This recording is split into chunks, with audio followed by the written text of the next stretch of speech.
Good afternoon, Jays, and happy Friday. Today is January 24th, 2025. I'm Melissa Pry, joined alongside Troy Jones, and we have a packed show for you today, so be sure to sit back, relax, and enjoy our show because this is KLHS.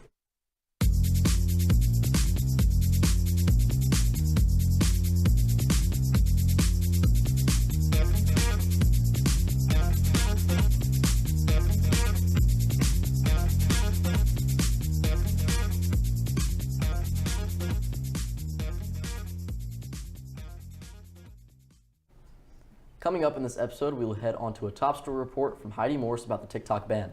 After that, we will head on to some announcements about the Polar Plunge, yearbook deadline, and much more. Lastly, we would head over to reporter Beckett Griffin for our sports report. Those stories and more are coming up on today's show, January 24th. TikTok was recently banned here in the U.S., but then was unbanned. President Donald Trump granted an extension for TikTok to sell its platform, and TikTok was back online in the U.S. Reporter Heidi Morris has more on the TikTok ban. Welcome back to another arts and entertainment segment, and for today's segment I will be talking about the TikTok ban and how it's affected people who have or haven't deleted the app. As you all know, TikTok was officially banned January 19th, but was eventually put back on 13 hours later. But the app is no longer on the App Store, and TikTok ban is stirring up a lot of emotions, especially among the millions of people who rely on the app just for more than just entertainment.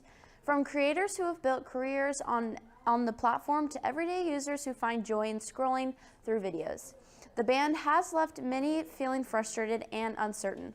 Luckily, people still have access to the app if they still have it downloaded on their phone. Governments imposing these bans cite concerns over data, personal and national security, saying the app's Chinese parent company, ByteDance, could potentially share users' data with the Chinese government. But for users like 20-year-old Sarah Michelle, a small business owner, TikTok is her lifetime. She uses TikTok to sell handmade jewelry, and it's also her main source of income, and she doesn't know who to reach customers without it. Meanwhile, critics argue that the ban is necessary to protect sensitive data, but many users felt caught in the crossfire of global politics. But as for an alternative, for now, those who have deleted the app will not be able to get it back on the App Store until further notice. But for the time being, you can also use YouTube Shorts and Instagram Reels as an alternative as well.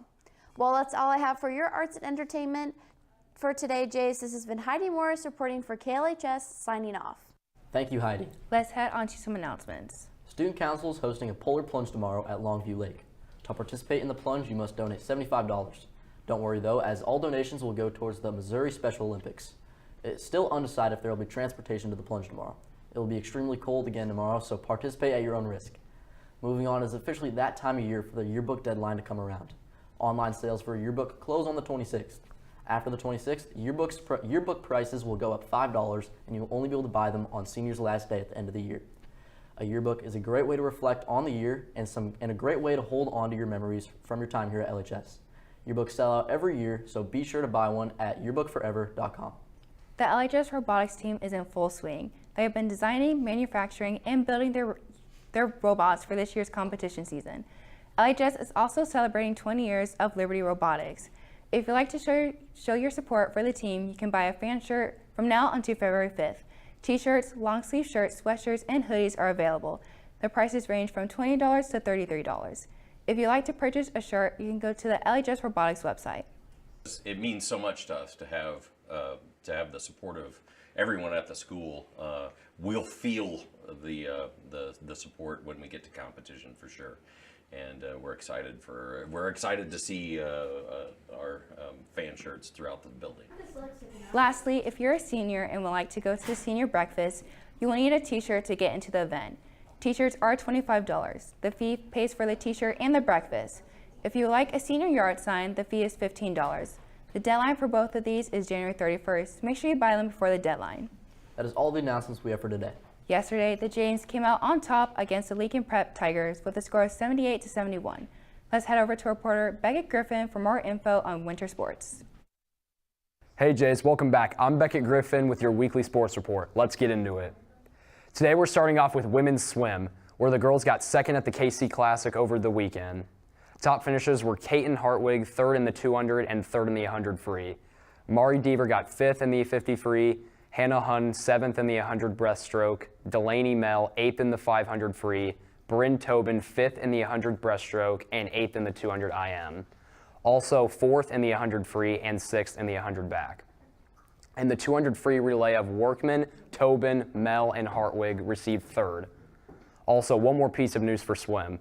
Head coach Christopher Murphy was selected as the Misha State Class II Swim and Dive Coach of the Year for the 2024 boys season.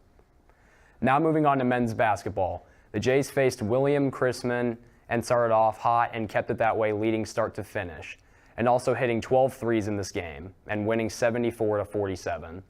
And yesterday we faced Lincoln Prep and won a great game 78-71. Mortimer once again led with 22, Howie got 16, and Sturts got 14. They play Ray Peck tonight at 8, so good luck to our Jays. And finally, we have some sports outside of school that you don't want to miss. Last Saturday, the Chiefs advanced to their 7th straight AFC Championship game, beating the Texans 23-14. We will be hosting the Buffalo Bills at 5:30 p.m. on Sunday.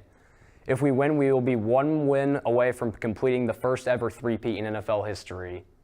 Well, that's all I have for you today, Jays. I hope you all have a great weekend, and finally, let's go Chiefs. Thank you, Beckett. With that, our show is now coming to an end. Don't forget to follow all of our social media at KLHS_Jays. Don't forget to tune into Monday's show at 1:29. And don't forget, the Sussman tournament will be taking place here at 8 p.m. This is the championship game against Ray Peck. The theme is blue. If you're unable to make it, we will be streaming it on our YouTube. With that, can we all stand for the pledge? I pledge allegiance to the flag of the United States of America and to the republic for which it stands, one nation, under God, indivisible, with liberty and justice for all. With that, it's been Alyssa Pride. And Troy Jones. Have a fabulous Friday, Jays.